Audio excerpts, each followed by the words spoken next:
He thought it would be a quick visit to his friend's attic, dusty boxes, spiderwebs, nothing unusual. But when he raised his phone to snap a picture, he captured something else.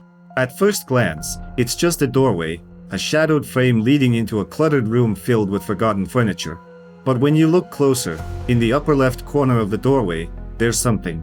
A pale, distorted face, eyes too dark, mouth slightly open, like it was frozen mid-scream. When he increased the brightness later, the shape became horrifyingly clear. The hollow eyes, the faint outline of a body hanging in the dark behind the doorframe. He swore he was alone. Now, the attic stays locked, even the owners refuse to go up there. And those who have looked at the photo say the same thing. Once you see it, it's already looking back at you.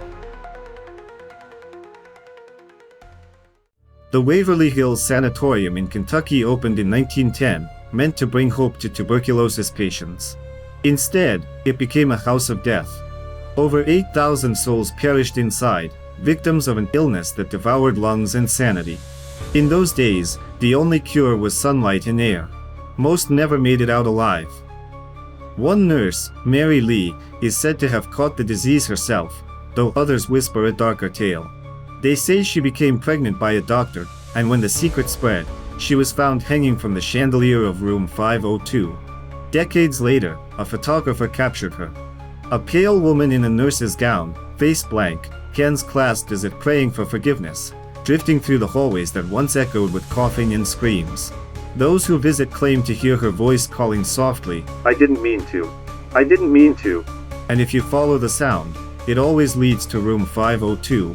But no one who's entered that room at night stays for long.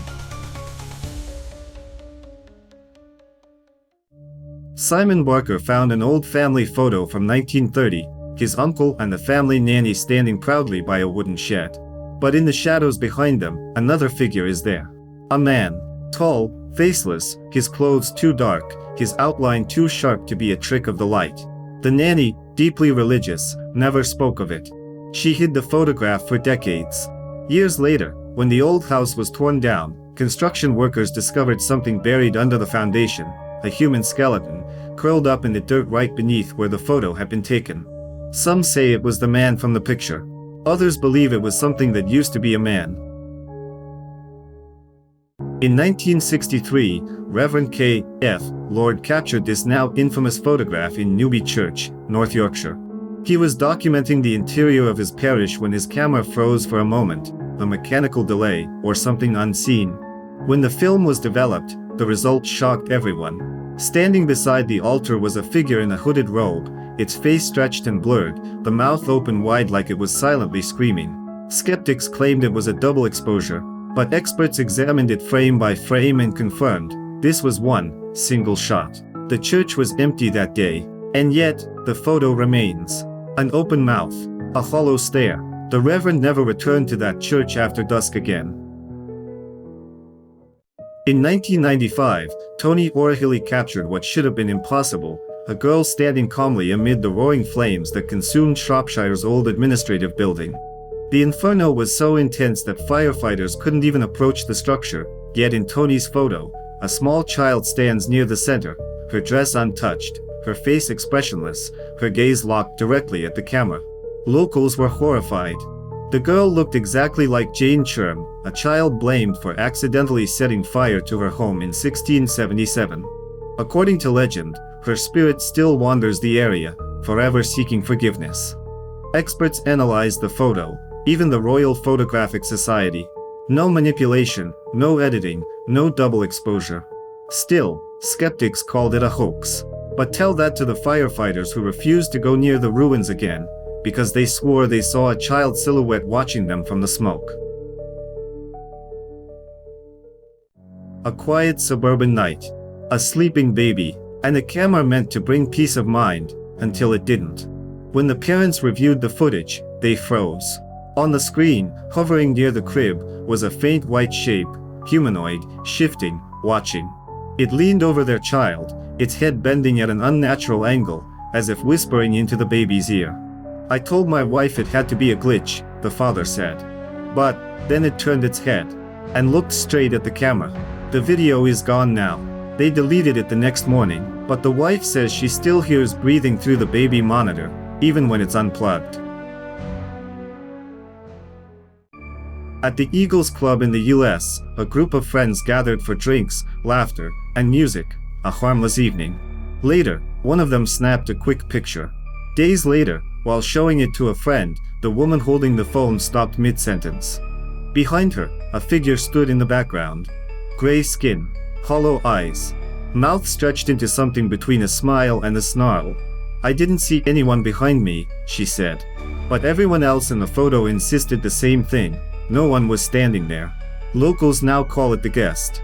And those who visited the club late at night claim they sometimes feel a cold breath on their neck, and hear the faint sound of someone whispering, "Say cheese." During the infamous 1970s investigation of the Amityville horror house, paranormal researchers Ed and Lorraine Warren set up an infrared camera in the hallway. It recorded all night, empty frames, shadows, stillness. Except for one. At exactly 3:15 a.m., the camera captured the image of a boy peeking out from the second-floor bedroom doorway. His eyes glowed white in the infrared light, his expression blank, and his body half-transparent. The Warrens believed it was the spirit of John DeFeo, one of the children murdered in that very house. Skeptics say it was a living investigator caught mid-frame. But if you look closely, you'll notice something strange. The boy's eyes reflect light. Dead eyes don't do that. So if it wasn't human, then what was standing there, staring down the hallway? In 1959, Reverend R. Guest Blanche visited the rocky cliffs of Corroboree, Australia, a sacred site known for strange lights and sudden whispers that come from the stone itself. He took a single photograph of the landscape. When the film developed, there she was, a tall figure in white standing at the cliff's edge, staring out toward the desert. Locals call her the Watcher. Some see a woman in a nightgown, others say she's wearing the robes of an ancient priest. But all who've looked upon her photo describe the same detail, the faint trace of a shadow that doesn't align with the sun. Reverend Blanche swore he was alone that day. Yet even in death, she remains, frozen between worlds, watching, waiting. Freddy Jackson served as an aircraft mechanic in Britain's Royal Air Force during World War I. In 1919, he was killed instantly by the spinning propeller of an aircraft. Days later, during his squadron's group photo aboard the HMS Daedalus, Freddy appeared again, standing right behind one of his friends, his pale face visible over the man's shoulder. The photo wasn't developed until after the funeral, and every member of the crew recognized him. No one could explain it. Perhaps Freddy simply refused to miss the picture.